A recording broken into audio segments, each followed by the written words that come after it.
بسم اللہ الرحمن الرحیم۔ عقیدہ ختم نبوت دین اسلام کا اہم، مرکزی اور بنیادی عقیدہ ہے، جس کا حاصل اور خلاصہ یہ ہے: نبی کریم صلی اللہ علیہ وسلم اللہ تعالیٰ کے آخری نبی اور آخری رسول ہیں۔ آپ صلی اللہ علیہ وسلم کے اوپر نبوت کا دروازہ بند ہو چکا ہے۔ آپ صلی اللہ علیہ وسلم کے بعد کسی قسم کا کوئی نبی نہیں آئے گا، نہ تو مستقل نبی آئے گا، نہ ہی غیر مستقل نبی آئے گا، نہ کوئی ذیلی نبی آئے گا، نہ ہی کوئی بروزی نبی آئے گا۔ یہ دین اسلام کا اہم، بنیادی، مرکزی عقیدہ ہے، جو کہ باقاعدہ قرآن و احادیث سے دلائل کے ساتھ ثابت ہو رہا ہے۔ 3 دلیلیں ہم پڑھ چکے ہیں، چوتھی دلیل ہم آج کے سبق میں پڑھیں گے۔ چوتھی دلیل میں یہ ہے کہ حضرت آدم علیہ السلام، جہاں سے اللہ رب العزت نے نبوت کو شروع کیا ہے، جس وقت اللہ تعالیٰ نے حضرت آدم علیہ السلام کو تخلیق کیا ہے، پیدا کیا ہے، زمین کے اوپر بھیجا ہے، اسی وقت ہی اللہ تعالیٰ نے اس بات کا فیصلہ کر لیا تھا کہ نبی کریم صلی اللہ علیہ وسلم، محمد رسول اللہ صلی اللہ علیہ وسلم اللہ تعالیٰ کے آخری نبی اور آخری رسول ہوں گے، اور آپ صلی اللہ علیہ وسلم کے بعد کوئی نبی اور کوئی رسول نہیں آئے گا۔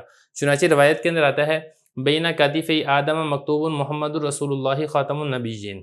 اس میں تھوڑا سا الفاظ دیکھ لیں، میں زیادہ عربی کے اندر تفصیل کے اندر نہیں جاؤں گا، صرف آسان الفاظ میں تھوڑا سا آپ کو بتا دوں گا تاکہ جو اردو دان لوگ ہیں وہ بھی ہر لفظ کا معنی سمجھ لیں۔ بین جو ہے یہ کہتے ہیں درمیان کو، اور جو کتف ہے، کتف کہتے ہیں کندھے کو، اور کتفی اس کا مطلب ہوتا ہے دونوں کندھے۔ آدم علیہ السلام کے دونوں کندھوں کے درمیان، مکتوبن کا مطلب ہوتا ہے لکھا ہوا۔ تو حدیث کے الفاظ کیا ہیں؟ حدیث کے الفاظ یہ ہیں: اللہ کے نبی صلی اللہ علیہ وسلم نے ارشاد فرمایا، آدم علیہ السلام کے دونوں کندھوں کے درمیان یہ لکھا ہوا تھا، کیا؟ محمد رسول اللہ، محمد صلی اللہ علیہ وسلم اللہ تعالیٰ کے رسول ہیں، خاتم النبیین، انبیاء کو ختم کرنے والے ہیں، آپ صلی اللہ علیہ وسلم کے بعد کوئی نبی اور کوئی رسول نہیں آئے گا۔ دیکھیں، حضرت آدم علیہ السلام سے جہاں سے اللہ رب العزت نے نبوت کا دروازہ کھولا ہے، اسی وقت ہی اللہ رب العزت نے طے کر دیا کہ یہ دروازہ حضرت آدم علیہ السلام سے کھل رہا ہے، اور یہ دروازہ بند کس ہستی کے اوپر ہوگا، یہ والی بات جو ہے یہ اسی وقت سے لکھی جا چکی ہے، طے ہو چکی ہے، اس کو کوئی مٹا نہیں سکتا ہے، اس کے اندر کوئی چوری اور کوئی ڈکیتی نہیں کر سکتا ہے۔ اسی طرح حضرت علی رضی اللہ عنہ سے بھی ایک روایت مروی ہے حضرت آدم علیہ السلام سے متعلقہ، اس کے الفاظ تھوڑے سے مختلف ہیں۔ وہ روایت کے الفاظ یہ والے ہیں: بین کتفی ہی، یہ بین میں آپ کو بتا چکا ہوں، درمیان کو کہتے ہیں کتف، یہ کندھے کو کہتے ہیں کتفی، دونوں کندھے ہی آدم علیہ السلام۔ حضرت آدم علیہ السلام کے دونوں کندھوں کے درمیان خاتم النبوہ، مہر نبوت ہے، وہ ہوا، اور آپ صلی اللہ علیہ وسلم خاتم النبیین، انبیاء کے ختم کرنے والے ہیں۔ تو یہاں سے آپ اندازہ لگائیں کہ سب سے پہلے نبی حضرت آدم علیہ السلام جب آئے ہیں تو اس وقت بھی نبی کریم صلی اللہ علیہ وسلم کی ختم نبوت کا اعلان اور نشانی لے کر آئے ہیں، اور جب آپ صلی اللہ علیہ وسلم خود تشریف لے آئے ہیں تو سراپا ختم نبوت بن کر تشریف لائے ہیں۔ آپ صلی اللہ علیہ وسلم کے بعد کوئی نیا نبی اور رسول نہیں آئے گا۔ اسی طرح حضرت آدم علیہ السلام کے بارے میں ایک اور روایت بھی مروی ہے جس میں ختم نبوت کا تذکرہ ملتا ہے۔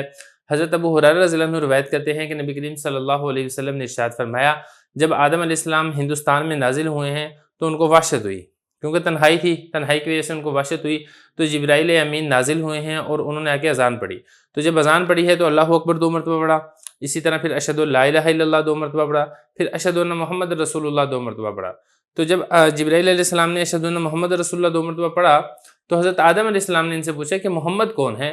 تو حضرت جبرائیل علیہ السلام نے فرمایا کہ انبیاء کرام کی جماعت میں آپ کے آخری بیٹے ہیں، یعنی انبیاء کرام میں سے آخری بیٹے ہیں، اس کے بعد انبیاء کرام کی جماعت میں کسی نئے فرد کا کوئی اضافہ نہیں کیا جائے گا۔ تو خلاصہ یہ ہے کہ ساری کی ساری جو روایات ہیں ان سے یہی والی بات ثابت ہوتی ہے کہ نبی کریم صلی اللہ علیہ وسلم اللہ تعالیٰ کے آخری نبی اور آخری رسول ہیں۔ اب اس کے بعد کسی نئے نبی کی ضرورت نہیں ہے، کسی نئے رسول کی ضرورت نہیں ہے۔ جو کوئی بھی نبوت کا دعویٰ کرے گا ایسا مدعی نبوت دجال ہے، کافر ہے، دائرہ اسلام سے خارج ہے۔ ما كان محمد ابا احد من رجالكم ولكن رسول الله وخاتم النبيين